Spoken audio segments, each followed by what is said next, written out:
Hi art students, this is the more advanced version of Kirigami Made Simple.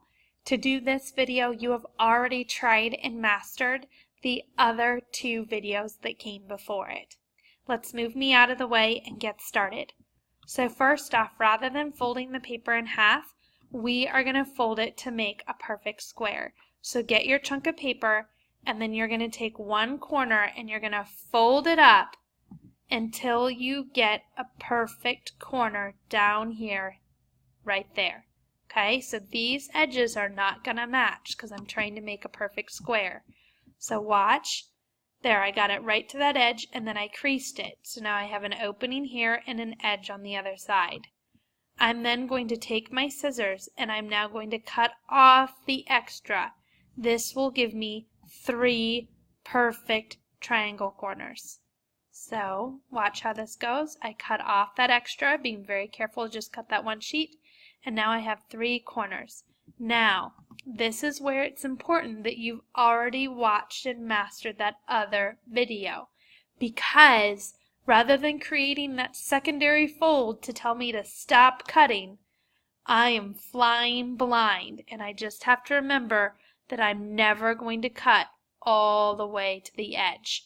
I also have to remember I would only do my cutting on the folding side. I can't cut on this edge that has the 2 pieces put together.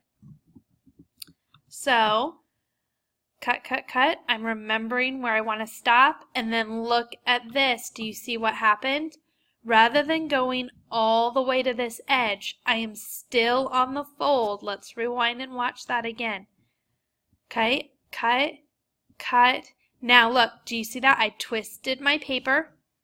I'm still on the fold side, but now I'm cutting into my other cuts. But again, notice I stop. I do not go all the way through, or else it would literally get cut off. Okay, so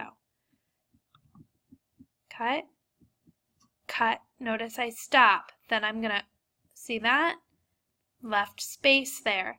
Then when I open it up, I've got my folds on 2 sides, and now I'm going to start moving these pieces up. Now I happened to make both of these sides the same. I wouldn't have to. I could have one side with straight lines, one side with zigzag cuts. As long as I follow the rules of not cutting through to each other and leaving that space, I could do whatever I wanted. I'm going to go ahead and fold some of these pieces up, and then I'm going to flip it over, and I'm going to allow for other types of folds. See that? I can go to all sorts of crazy town. See, I'm going to flip it over. I'm going to start folding things the other way. This allows you to take one sheet of paper and make it fully 3-dimensional. I can't wait to see what you are able to create using this idea of how to use kirigami. Don't forget to ask for help if you need it.